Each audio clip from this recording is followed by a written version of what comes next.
Hello dear viewers, a very warm welcome to our channel. It's very good to have you here. In this video, we are going to have a look at the basic components of air brake system or a pneumatic brake system and how the parts are connected and what they function for, what they are doing. Well, let's begin from part number one. Right here we have the compressor.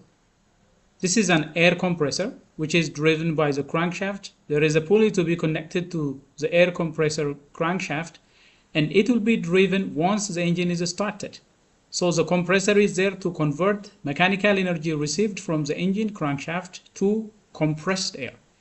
Air would be admitted on the inlet, and then pressurized air will be supplied to the pneumatic brake system from the air compressor. So the air compressor is a very crucial component that produces the air pressure that is required to operate the entire pneumatic system.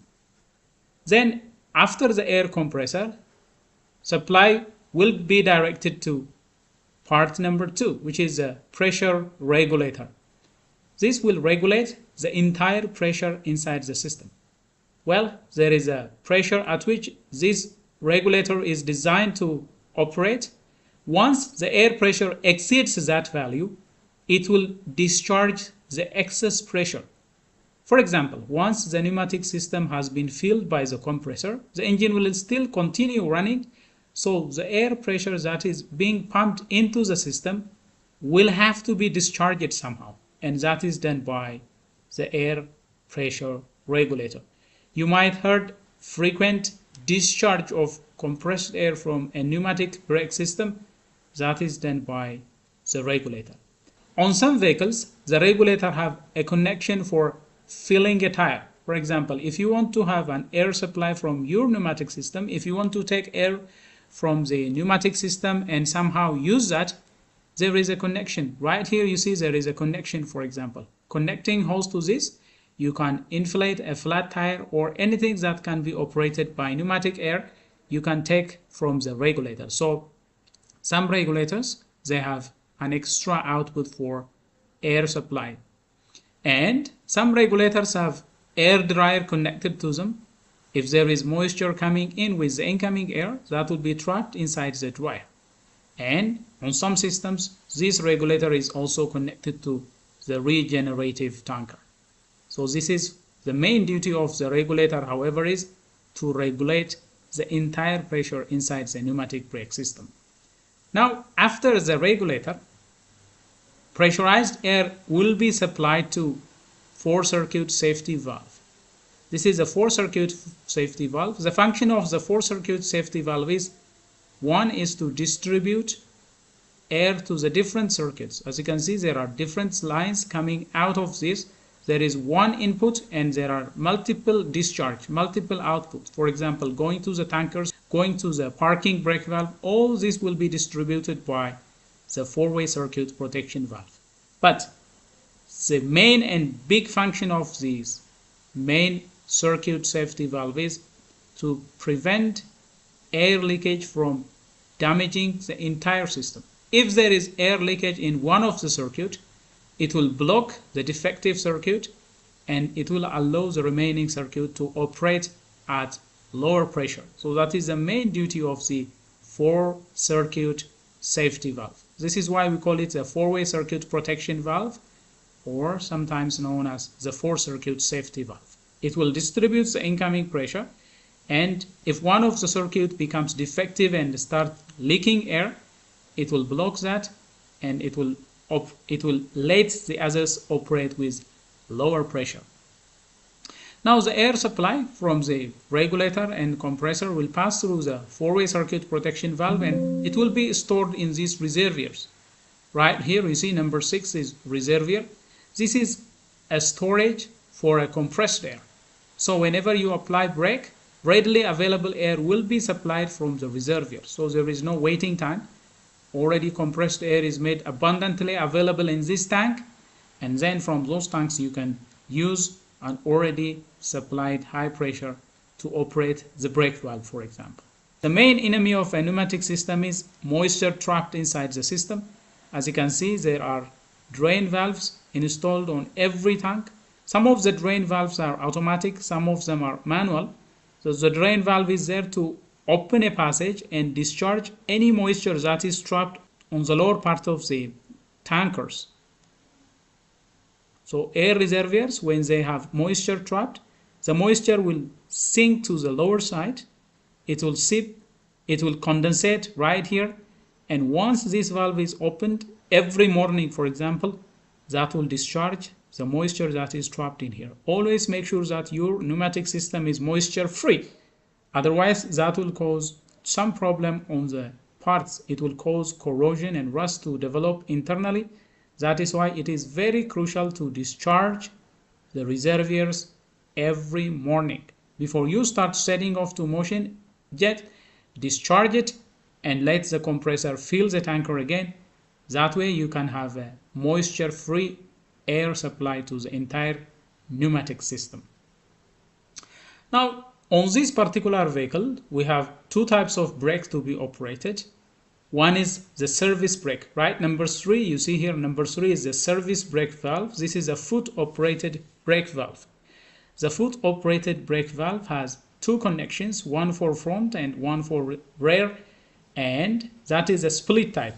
If there is a problem with the front, you can park with the rear. If there is a problem with the rear brake, you can have your vehicle slowing down with the front brake. That is why we have a split type connection at the service brake valve. Now the idea is when you depress this pedal, this is a foot operated brake pedal. When you operate this pedal, the service brake valve will supply compressed air. One compressed air will be directed to the load sensing valve, and the load sensing valve will direct compressed air to the rear brake chambers, and another circuit will supply compressed air to the front brake chambers. The front brake chambers, designated by number 9, they are the ones that convert the pneumatic pressure to a mechanical force that will engage brake. This engage brake by applying pressure on the brake shoes of the front wheel. Similarly, air that is directed to the rear wheel, which is supplied to the rear brake chamber, will also generate mechanical force to operate the rear wheel brake. So by simply depressing the service brake valve, you can operate both the front wheel and the rear wheel as well. And the amount of air that is going to be supplied to the front brake chamber and to the rear brake chamber depends on how much the depression is. When you depress it more air will be allowed to pass to the brake chambers. When only lightly it is depressed, only a small amount of pressure is to be supplied to the brake chamber. So the braking volume or the braking intensity is dependent on how well this is pressed. When you want sudden braking and when you want large braking, you have to depress it much, allowing high pressure to be passed to the brake chambers so that brake can be applied strongly.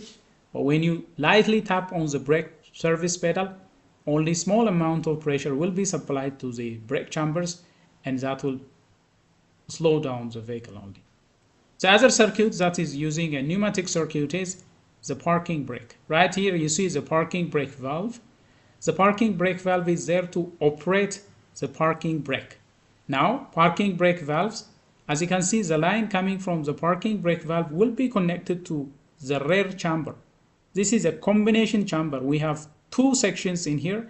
There is a spring-loaded parking brake section on the back side, and there is a diaphragm-operated service brake chamber on the other side. All are exerting force on this push rod in order to engage or disengage brake. For example, when service brake is applied, air coming from the service brake valve and the load sensing valve will be supplied here, and it will act on the diaphragm of the combination chamber so that it will push this push rod, so brake will be applied.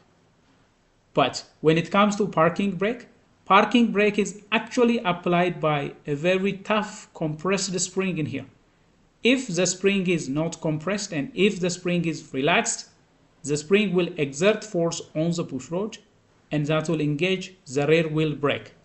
If, however, air is supplied to this chamber and compress that brake to the right side, that will prevent force exertion on the push rod, and brake will be released.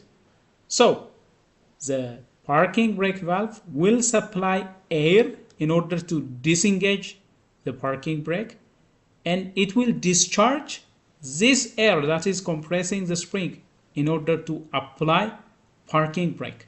It is opposite to the other brakes. Parking brakes on this type of trucks, they operate by a spring force. The spring force is selected because it is an emergency. If there is some problem with the entire pneumatic system, that spring will apply brake and the vehicle will be kept stationary. Now, in order to disengage that, you have to introduce compressed pressure so that the spring can be compressed back away from the push rod. That is done by the parking brake valve.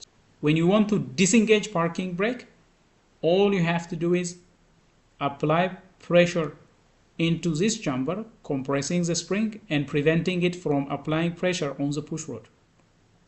When you want to apply parking brake, however, the parking brake valve will connect this line to the atmosphere. It will vent this line to the atmosphere, venting the pressure that is trapped. The pressure that was compressing the springs will be discharged out when parking is applied. That way, a mechanically strong spring force will exert parking brake. If you want to tow your vehicle and manually disengage the parking brake, there is a very tough long screw on the back of the combination chamber. Unscrewing this will manually compress the spring, preventing it from exerting force on the push rod. So if the pneumatic system is not functioning and you want to tow your vehicle, all you have to do is use this bolt in order to disengage the parking brake application. So this is how the parking brake is operated. And one final component we have right here is number 8, the load sensing valve. The load sensing valve is there to limit and measure the amount of air that is being supplied to the rear wheel depending on the load of the vehicle. If the vehicle is loaded, large amount of air has to be supplied to the brake chamber to apply brake. But if the vehicle is lightly loaded, or if it is not loaded, however, only small amount of force has to be exerted to the rear wheel in order to prevent wheel lockup. If the amount of air that is supplied to the rear chamber is always the same irrespective of the load, when load varies, the rear wheel might lock up. That is prevented by the use of the load sensing valve. So when there is large amount of load on the vehicle, the load sensing valve will allow massive amount of air to pass to the rear chamber. But if the vehicle is lightly loaded, it will allow smaller volume of air to pass to the rear wheel chamber. So this is how the pneumatic brake system operates. This is a very simple demonstration showing you how the entire component is connected and how it is designed and how it is operating. Well, dear viewers, that is all we have for you regarding the basic components of a pneumatic brake system with individual units represented here and pneumatic components shown how they are connected. If you find this video helpful and if you like what has been presented, please smash the like button. If you are new to this channel, do consider subscribing, turn on notifications so that you will be the first to get notified whenever we come up with another video. Until then, stay safe.